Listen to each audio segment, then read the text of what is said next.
Tripura state government undertaking EPF pensioner অ্যাসোসিয়েশনের অন্তর্গত TRTC পেনশনাররা এখনো মাসে 1,000 থেকে 2,000 টাকা পেনশন পান। বর্তমান সমাজে তাতে জল গরমও হয় না।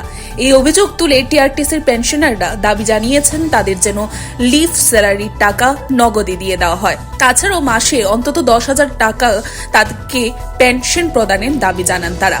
এই বিষয়ে রাজ্য সরকারের দৃষ্টি আকর্ষণ করেন রবিবার সংগঠনের পক্ষ থেকে এক সাংবাদিক সম্মেলনে এই কথা জানানো হয়। সেখানে টিআরটিসির পেনশনারদের অনেকেই উপস্থিত ছিলেন। আমরা গত 24-এ আমাদের যে রায় হয়েছে, এই রায়ে যে একটা লেংদি প্রসেসে রায় দিয়েছে উচ্চ আদালত, তবু সেটাকে আমরা মান্যতা দিয়ে আমরা রায়কে শিরোধার্য করে নিয়েছি।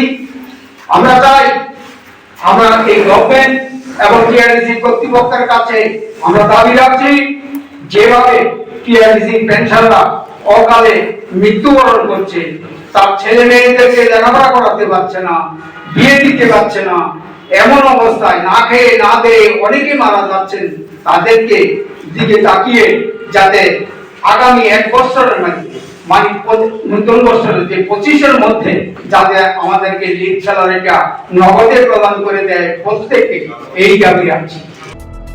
Bureau report, CNE TV. CNE TV, channel for news and entertainment.